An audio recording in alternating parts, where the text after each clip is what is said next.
소망 하나 없는데 우리 약함을 동정하느니 포기치 않으시네. 어둠은 갈라지고 주빛이 내리네.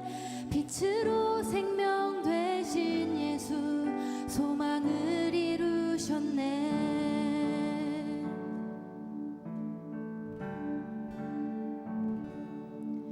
모든 찬양과 모든 영광을 받기 합당하시니 주의 보좌 앞에 모든이 꿇어 경배드리리. 온 하늘과 숨쉬는 모든 생명들아 소리쳐 아름답고 위대하신 주 우리 주를 찬양해.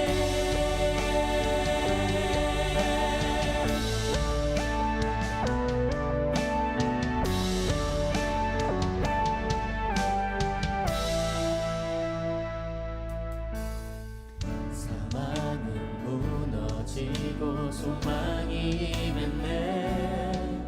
어둠의 권세 우리 주를 가두지 못하네. 주의 희생으로 우리들은 살아나 영원히 아버지 집에서 우리 찬양하겠네.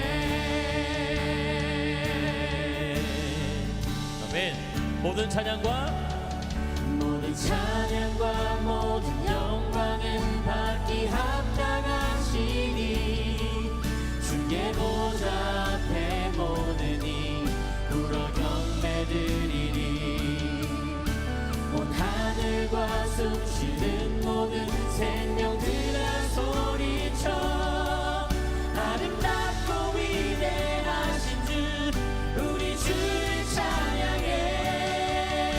온 하늘과 숨쉬는 모든 생명들아 소리쳐 아름답고 위대하신 주 우리 주를 찬양해.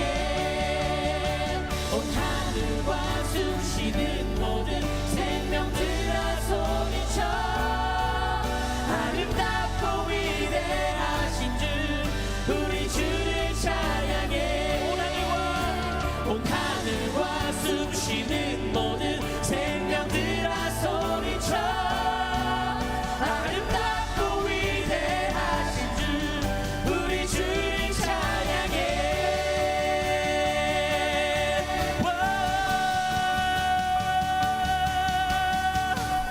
때에 우린 주 얼굴을 보리니 우리 눈에 맺힌 눈물 그가 닦아주시리. 아멘.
숨쉬는 모든 생명들아 소리쳐 아름답고 위대하신 주 우리 주를 찬양해.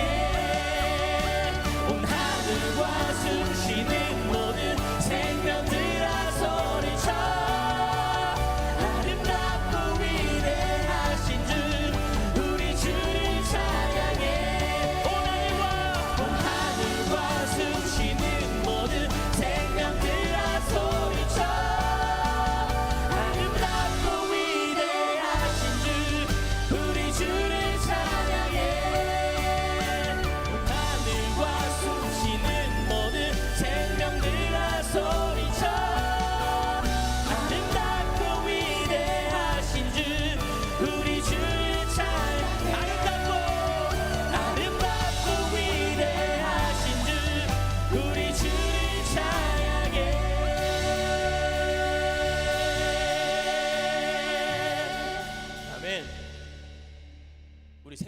좋습니까?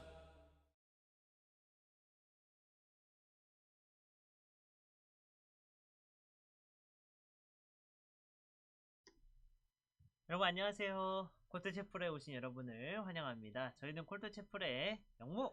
창혜입니다. 네, 오늘은 이렇게 저희가 영상으로 여러분들을 만나게 되었습니다. 네, 맞습니다. 영상이지만 여러분들이 더 적극적으로 참여해 주실 거라 믿습니다. 네, 오늘의 이벤트를 바로 시작해 보려고 하는데요. 오늘은 어떤 이벤트가 준비되어 있을까요? 네, 오늘 이벤트는 바로 빈칸 채우기입니다. 앞에 화면에 보이는 문제의 빈칸을 여러분들이 잘 채워서 맞춰주시면 되는 이벤트입니다. 네, 정답을 아는 학생들은 영상 댓글란에 정답을 달아주시면 되겠습니다. 처음부터 마지막 문제까지 한 번에 댓글로 달아주시면 다음 주에 추첨을 통해서 선물을 드리도록 하겠습니다. 네, 바로 첫 번째 문제로 가보도록 하겠습니다. 첫 번째 문제입니다. 빈칸에 들어갈 숫자는 무엇일까요? 네, 946857 그리고 96857 다음에 아마 네 글자가 들어가야 될 것 같습니다. 네, 뭔가 하나씩 빠지는 것 같은 네, 느낌이네요. 맞습니다. 힌트를 너무 많이 준 것 같습니다. 그러면은 네. 다음 문제로 한번 넘어가 보도록 하겠습니다. 네, 잘 기억해 두셨죠? 바로 다음 문제 가보도록 하겠습니다. 두 번째 문제입니다. 네, 네. 이거는 아래로 보는 것 같습니다. 2468 아, 그런 식으로 네. 보니까 3579 네. 그다음에 5, 11, 17 물음표인데 이게 네. 규칙적으로 커지는 건가요? 네, 잘 네. 모르겠습니다. 좋습니다. 이 문제도 바로 댓글에 적어주셔야 됩니다. 자, 세 번째 문제까지 또 보겠습니다. 네, 세 번째 문제입니다. 요거는요, 굉장히 어려워 보이지만 어떻게 보면 굉장히 쉬운 네. 아주 산수 문제입니다. 여러분들의 명석한 두뇌로 바로 맞춰주시면 되겠는데요. 어떻게 목사님 좀 아시겠나요? 알 것 같기도 하고요. 네, 네. 뭐 숫자를 이렇게 잘 하면 되는 것 같습니다. 네, 생각보다 페이크성 정보가 좀 있는 것 같아요. 네, 네, 다음 문제 한번 가볼까요? 네, 네 번째 문제입니다. 네, 요거는 저도 푸는데 조금 걸렸습니다. 네, 네. 1, 2, 3, 땡, 9. 네, 힌트를 하나 드리자면은 거꾸로 보면은 이제 반대로 9땡321로 보시면은 조금 더 풀기 쉽지 않을까 싶습니다. 네, 근데 이제 9땡에서 뭐 3, 뭐 땡3에서 뭐 2 약간 이런 느낌, 2땡에 21 뭐 해서 뭐 1 약간 이런 느낌. 네, 보시면 되겠습니다. 네, 좋습니다. 자, 마지막 문제 가볼까요? 마지막 문제입니다. 요거는 제가 아주 좋아하는 문제인데요. 화살표. 화살표는 이 힌트를 줘야 될지 모르겠습니다. 네. 요거는 시간과 관련이 있습니다. 뭔가 다른 의미가 있는 것이었습니다. 네, 시간과 관련이 되는 아주 중요한 힌트 드렸습니다. 네. 이제 이 정도면 여러분들의 명석한 두뇌로 충분히 다 풀었을 거라 생각이 됩니다. 1번부터 5번까지 답을 댓글로 달아주시면 추첨을 통해 선물 드리도록 하겠습니다. 네, 오늘의 이벤트는 여기까지입니다. 열심히 참여해주신 분들 정말 감사드립니다. 네, 이제는 말씀을 듣는 시간이 되었습니다. 오늘 말씀은 이창현 전사님께서 준비를 해주셨습니다. 잘 집중해서 들어주시기 바랍니다.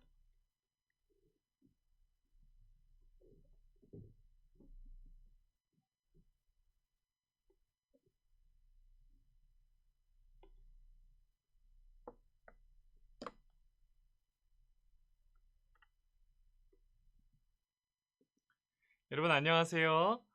오늘은 특별히 이렇게 영상으로 여러분들을 만나게 되었습니다. 영상이지만 여러분들이 잘 집중해 주실 것을 믿고 오늘의 시간을 한번 시작해 보려고 합니다. 여러분들은 요즘 어떤 감정을 느끼면서 지내고 있으신가요? 저는 요즘 연말이 다가와서 그런지 올해 이루고자 생각했던 것들, 결심들을 이루지 못한 것들이 조금 떠올라서 아쉬운 감정들을 조금 많이 느끼며 지내고 있습니다. 여러분들도 여러분 각자의 많은 감정들이 있을 거라고 생각합니다. 오늘은 여러분들이 느끼고 경험하는 수많은 감정들에 대한 이야기를 함께 나누어 보고자 합니다. 저는 어떤 말이나 단어의 정의와 그 말이 가지고 있는 의미들을 굉장히 중요하게 생각합니다. 그래서 간혹 평소에 사용하는 단어들에도 종종 사전을 찾아서 그 단어가 가진 사전적 의미들을 좀 살펴보고는 하는데요. 정확하게 말하고 정확하게 단어를 사용하고자 하는 생각과 더 좋은 말을 하기 위해, 그리고 내 말을 더 가치 있게 만들기 위해 그렇게 하고는 합니다. 그래서 오늘도 이 감정이라는 말의 사전적 의미도 함께 살펴보았습니다. 이 감정이라는 단어의 사전적 의미는 이렇습니다. 어떤 현상이나 일에 대하여 일어나는 마음이나 느끼는 기분. 이처럼 감정은 어떤 작용에 의해서 내 안에 생겨나는 어떤 마음이나 생각, 기분을 말합니다. 제 이야기를 들으면서 어떤 사람은 그냥 그렇구나 라고 생각할 수도 있고, 아니면 지루하게 생각하는 사람도 있을 수 있습니다. 그렇게 마음속에 드는 생각이나 기분이 모두 감정을 말하는 것입니다. 우리가 익히 잘 알고 있는 말 중에 하나로 이런 말이 있습니다. 기분이 태도가 되지 말자라는 말입니다. 순간적으로 느껴지는 기분을 그대로 태도로 표현하는 것이 아니라 느끼는 기분과는 별개로 좋은 태도를 유지해야 함을 강조하는 아주 중요한 말입니다. 그러나 이 말이 진짜로 적용하는 것은 사실 그렇게 쉽지만은 않습니다. 왜냐하면 우리는 감정의 지배를 받는 아주 감정적인 사람이라는 존재이기 때문입니다. 감정에 대해 잘 설명해주는 영상이 하나 있습니다. 좀 함께 보도록 하겠습니다.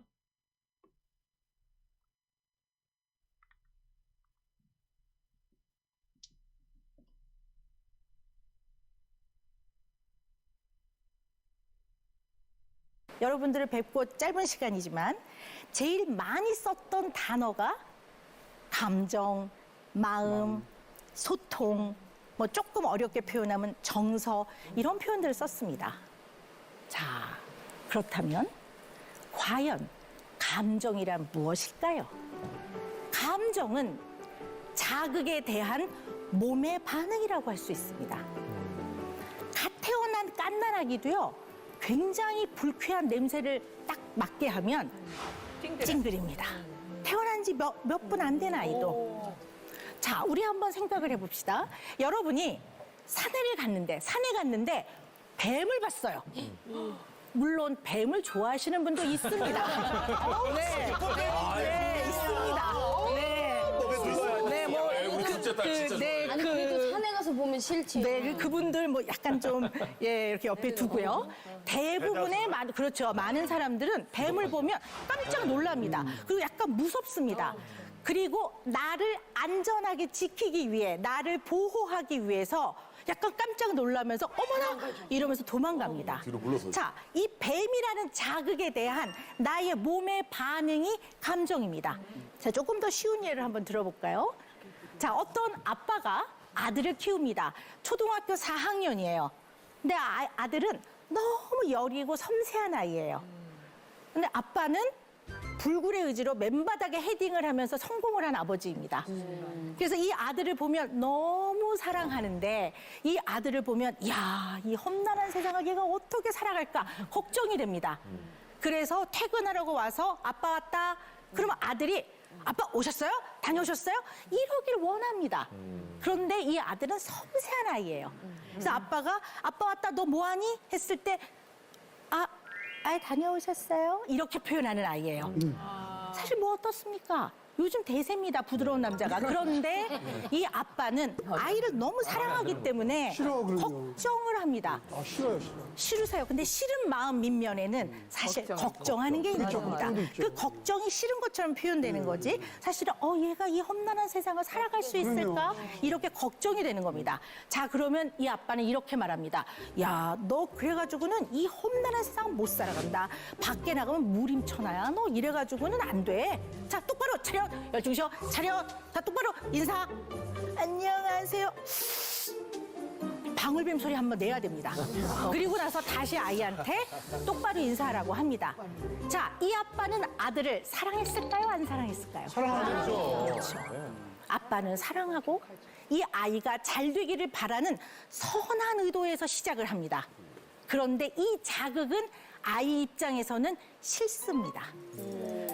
자극에 대한 몸의 반응이라는 감정은 출발은 두 가지에서 시작이 됩니다. 좋고 싫고. 좋은 거는 찾아가게 되고 따르게 되고 싫은 거는 피하게 됩니다. 여기서부터 시작합니다. 여러분 네, 잘 보셨나요? 이 감정이라는 것은 우리에게 있어서 가장 기본적인 자극 반응을 말합니다. 먼저 이 감정은 인간의 경험에 중요한 역할을 하며 우리의 생각, 행동 및 전반적인 행복에 다양한 방식으로 영향을 미칩니다. 감정이 인간에게 미치는 몇 가지 주요한 기능과 영향들이 있습니다. 감정의 기능 10가지입니다. 첫 번째는 의사소통입니다. 감정은 비언어적 의사소통의 한 형태로 작용하기 때문에 우리의 감정과 의도를 다른 사람들에게 전달하는 것을 돕습니다. 그래서 여러분들이 사용하는 얼굴 표정이나 몸짓 언어, 아니면 목소리의 톤, 그리고 다른 신호들은 우리의 감정 상태에 대한 정보를 제공합니다. 두 번째는 생존에 대한 부분입니다. 감정은 우리가 환경을 탐색하고 빠른 결정을 내리는 것을 돕는 적극적인 반응을 말합니다. 예를 들어서 여러분들이 두려움이라는 감정을 느꼈을 때 그 위협에 대응하는 것을 돕고 여러분들이 투쟁 또는 도피의 반응을 유발하게 됩니다. 세 번째는 의사결정입니다. 감정은 우리의 선호와 판단에 영향을 줌으로써 의사결정을 유도할 수 있습니다. 사람들은 종종 그들에게 제시된 선택사항에 대해 그들이 어떻게 느끼는지에 따라서 선택을 하곤 합니다. 네 번째는 사회적 유대감입니다. 감정은 사회적 관계를 형성하고 유지하는 데 중요한 역할을 합니다. 여러분들이 잘하는 공감, 아니면 사랑, 그리고 애정을 표현하는 것은 신뢰를 형성하고 관계를 강화하는 데 아주 큰 도움이 됩니다. 다섯 번째는 동기부여입니다. 감정은 행동에 대한 동기를 제공합니다.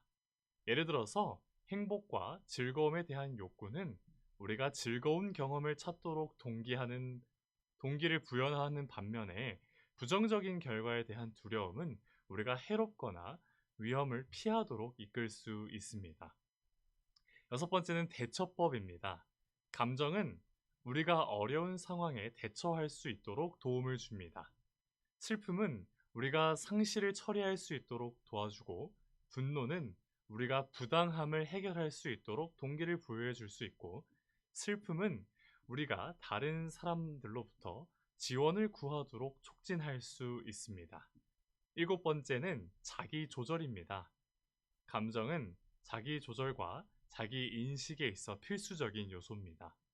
우리가 감정을 인식하고 이해하는 것은 우리가 스트레스를 관리하고 목표를 세우고 삶의 긍정적인 변화를 만드는 데 도움을 줄 수 있습니다. 여덟 번째는 신체의 건강에 미치는 영향입니다. 감정과 신체 건강 사이에는 큰 연관성이 있다는 연구 결과들이 늘어나고 있습니다. 예를 들어 만성적인 스트레스는 몸에 해로운 영향을 미칠 수 있던 반면 긍정적인 감정은 면역 체계와 전반적인 안녕에 증진시킬 수 있습니다. 아홉 번째는 창의성입니다. 감정은 창의성과 문제 해결 능력을 향상시킬 수 있습니다. 긍정적인 감정은 더 창의적인 생각을 하도록 이끌 수 있는 반면 부정적인 감정은 통찰력을 제공하고 문제 해결의 동기를 부여할 수 있습니다. 마지막 열 번째는 정신건강의 부분입니다. 감정은 정신건강과 밀접하게 관련되어 있습니다. 우울증과 불안, 그런 상태는 감정 조절의 방해를 포함합니다. 감정을 다루는 것은 치료와 정신건강 치료의 아주 중요한 측면 중 한 부분입니다. 이처럼 감정은 인간 심리의 근본적인 측면으로서 우리가 어떻게 지각하고 우리가 우리 주변의 세상과 어떻게 상호작용하는지에 영향을 미칩니다. 우리의 사회적 관계, 의사결정, 그리고 전반적인 삶의 질에 기여하게 되는 것입니다. 그래서 감정을 이해하고 관리하는 것은 개인의 성장과 안녕에 아주 필수적인 부분입니다. 어느 한 유명한 피아니스트가 있었습니다. 한 사람이 그 피아니스트에게 악보를 기억하는 데 있어서 가장 어려운 점이 무엇이냐라고 질문했다고 합니다. 그리고 그 피아니스트는 이에 대해 공포심이라고 답변했습니다. 잃어버리면 어떻게 하나 하는 두려운 마음이 제일 큰 문제입니다 라고 대답한 것입니다. 그러면서 악보를 잊어버릴 것 같아 두려워하는 사람들은 그들이 잊어버릴까봐 두려워하는 바로 그 부분에 가서 약속이나 한 듯이 실수를 하게 됩니다 라고 말했습니다. 언어는 사고의 골조이고 감정은 이 골조를 굳히는 시멘트라고 할 수 있습니다. 우리의 마음에 일어나는 불안함과 그 불안함을 자주 가지다 보면 계속 그렇게 굳어지게 되는 것입니다. 사람의 감정에는 크게 7가지가 있다고 합니다. 분노나 기쁨, 슬픔이나 싫음, 우울하거나 슬픔, 공포, 놀람 등 7가지가 있는데 이 7가지를 칠정이라고 말합니다. 우리가 살다 보면 이러한 칠정의 감정들이 과도하면 그것이 우리 몸에 안 좋은 영향을 불러오기도 합니다. 지금까지 연구되어 온 긍정적인 감정에 대한 심리적 연구는 인간의 동기부여에 긍정적인 감정 또는 중요한 역할을 하는 것을 알아내었다고 합니다. 또한 부정적인 감정은 생존과 유지에 초점을 두고 인간에게 영향을 끼치지만 긍정적인 감정은 창조성과 문제 해결에 영향을 준다고 합니다. 그래서 내가 어떤 말을 하며 내가 어떤 감정을 가지고 살아가느냐가 내 삶 속의 모습을 정하게 되는 것입니다. 그렇게 우리는 우리 스스로의 감정을 잘 다스리고 잘 표현할 필요가 있는 것입니다. 그렇다면 이 감정들을 우리는 어떻게 잘 다스리고 어떻게 잘 표현할 수 있을까요? 마크 브레킷의 감정의 발견이라는 책에서는 감정을 다루는 5가지 기술에 대해 잘 설명해주고 있습니다. 한번 같이 살펴보도록 하겠습니다. 먼저 이 감정의 발견이라는 책에서는 룰러라는 단어를 통해서 5가지 기술을 설명하는데 룰러는 잘 알듯이 물건을 잴 때 사용하는 자를 의미합니다. 이 자를 통해서 감정을 잴 수 있다고 상기시키고 5가지의 기술을 잘 익혀두시면은 감정의 소용돌이가 칠 때 꽤 유용하게 사용할 수 있다고 책은 설명합니다. 함께 살펴보겠습니다. 그 기술 첫 번째는 감정을 인식하는 것입니다. 우리가 느끼는 감정은 매우 다양합니다. 때로는 일부러 그 감정을 숨기기도 하고 짜증난다는 말 하나로 간단히 그냥 넘겨버리기도 합니다. 그러나 이 책에서는 감정을 다루기 위해 먼저 나 또는 상대방의 감정을 정확하게 인식하기 위해서 노력해야 한다고 말합니다. 두 번째 기술은 감정을 이해하기입니다. 어떠한 감정이 나타났음을 인식했다라면 이제 그 감정의 원인을 최대한 정확하게 이해할 필요가 있습니다. 이 감정은 왜 생긴 것인지 진지하게 파고들다 보면은 그냥 피상적으로만 알고 있는 것보다 더 근본적인 그 감정의 원인을 알 수 있기 때문입니다. 그리고 그 감정의 원인에 대해 연속적인 질문을 던져봄으로써 생각보다 쉽게 그 감정의 원인 그리고 이유를 발견할 수 있다고 합니다. 이는 다른 사람의 감정을 이해할 때도 마찬가지라고 하는데요. 학교에서 선생님이 나의 숙제를 볼 때 썩 표정이 좋지 않은 표정이었더라면 그 이유가 내 숙제 때문인지 아니면 혹은 개인적인 선생님의 문제가 있었던 것인지는 아닌지 한번 살펴볼 필요가 있는 것입니다.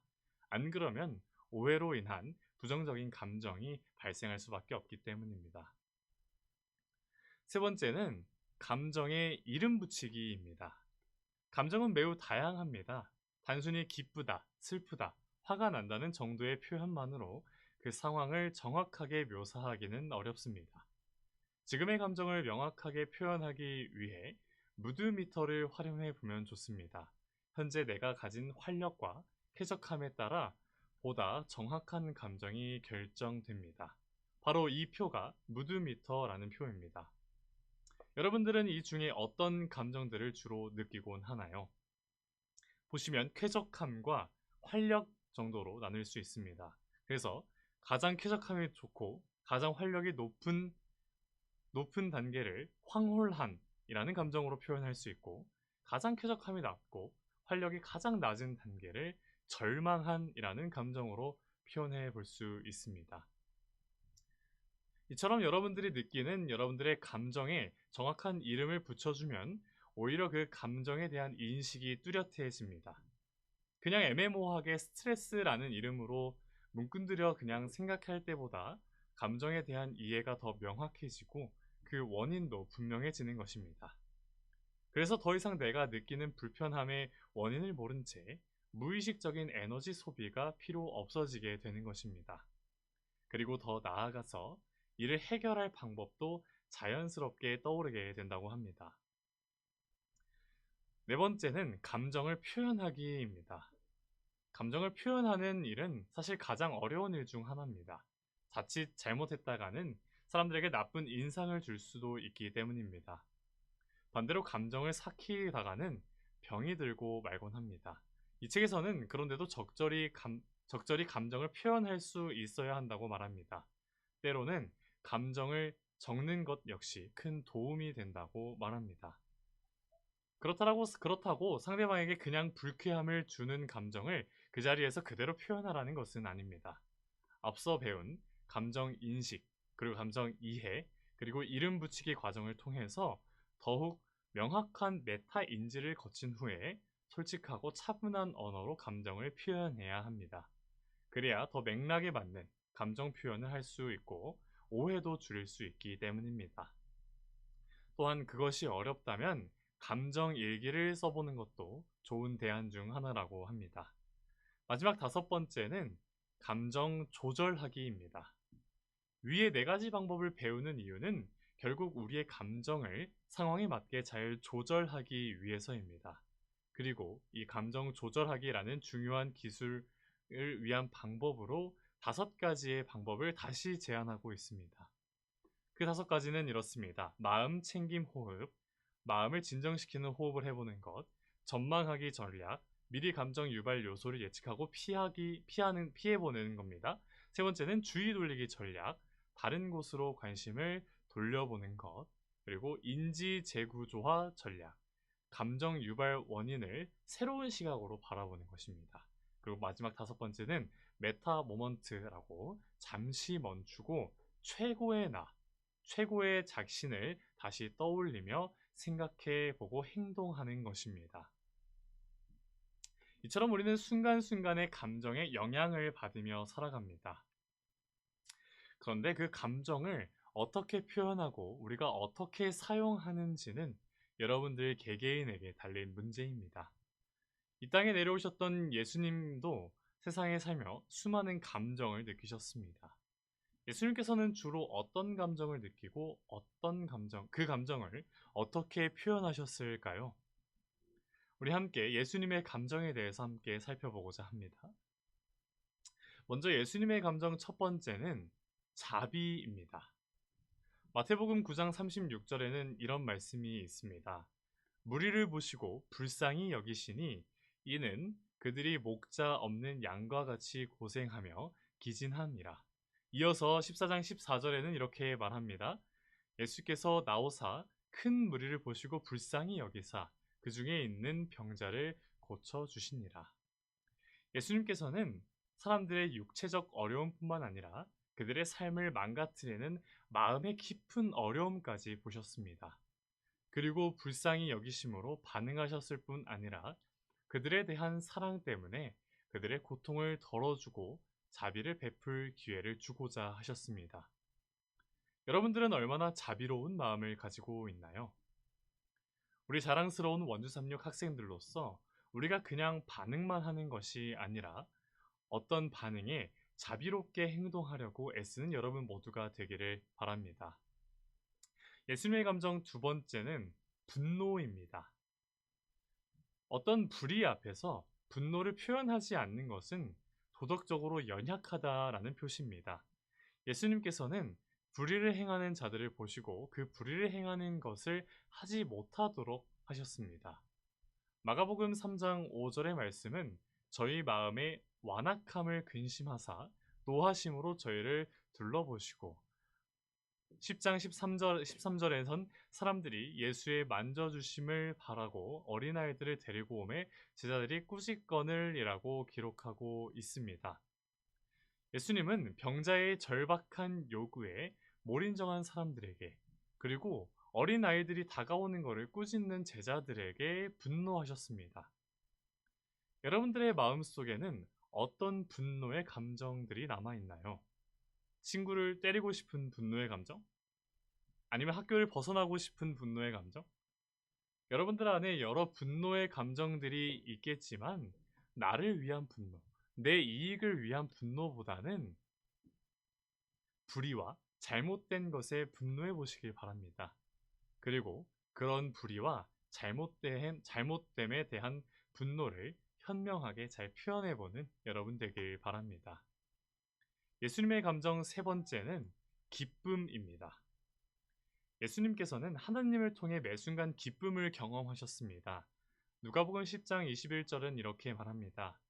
이때 예수께서 성령으로 기뻐하사 가라사대 천지의 주제이신 아버지여 이것을 지혜롭고 슬기 있는 자들에게는 숨기시고 어린 아이들에게는 나타내심을 감사하나이다. 예수님께서는 구원을 하나님께서 어린아이들에게 주셨을 때 예수님은 기뻐하셨습니다. 예수님은 자기 자신을 위함으로 기쁨을 얻은 것이 아니라 다른 사람들에게 좋은 일이 일어났을 때 최고의 기쁨을 느끼신 것입니다. 우리는 어떨까요? 사촌이 땅을 사면 배가 아프다라는 말을 들어보셨을지 모르겠습니다. 누군가의 잘됨과 좋음을 진심으로 기뻐해 주기란 사실 쉽지 않습니다. 그러나 기쁨이나 행복은 나누면 배가 된다는 말처럼 누군가의 내 좋은 일보다는 남의 좋은 일을 더 기뻐할 때 우리는 더 행복한 기쁨을 느낄 수 있을 것입니다. 그래서 옆 친구의 그리고 주변 사람들이 더 잘 되기를 항상 응원하고 항상 함께 기뻐하는 여러분 되기를 바랍니다. 예수님의 감정 마지막 네 번째는 슬픔입니다. 예수님은 자기 감정을 감추는 금욕주의자가 아니었습니다. 어떤 상황에서도 예수님은 적절하게 반응하셨는데요. 예수님께서는 본인의 가장 친한 친구 나사로의 죽음 앞에서 깊은 슬픔을 느끼셨습니다. 진심으로 우러나는 비통으로 타인과 슬픔을 함께 하셨습니다. 죄의 결과인 죽음이라는 비참함이 사랑하는 나사로에게 다가왔을 때 그 죽음 앞에서 예수님께서는 눈물을 흘리셨습니다. 그리고 우리의 슬픔 또한 보시고 함께 슬퍼하고 계십니다. 슬픔은 우리가 억지로 참고 견딘다고 견뎌주는 것이 아닙니다. 슬픔을 나누면 반이 된다라는 말처럼 슬픔은 최대한 나누고 함께하는 것입니다. 여러분들 안에도 슬픔의 감정을 가진 여러 학생들이 있을 거라 생각합니다. 여러분들 안에 있는 그 슬픔을 주변과 나누고 공감해 주시는 예수님과 또한 나누는 여러분들 되길 바랍니다. 예수님께서는 여러분들의 슬픔을 외면하지 않으시고 위로해 주실 것입니다. 이렇게 예수님의 감정들을 살펴보았습니다. 우리는 이기적이고 사적인 감정들과 달리 예수님의 감정은 완벽하게 표현되었습니다. 그리고 그 표현에는 조화가 있었습니다. 예수님의 감정에는 언제나 완벽한 조화와 균형 가운데서 나타난 것입니다. 신학자 벤저민 워필드는 이렇게 말했습니다. 예수에게 이것은 단순한 기쁨이 아니라 환희였고 단순히 짜증 섞인 불쾌감이 아니라 맹렬한 분개였고 그저 스쳐 지나가는 연민이 아니라 긍휼과 사랑으로 마음이 깊이 움직이는 것이었으며 피상적 괴로움이 아니라 죽을 만큼 넘치는 슬픔이었다. 하지만 그분은 절대 이런 감정들에 압도당하지 않았다.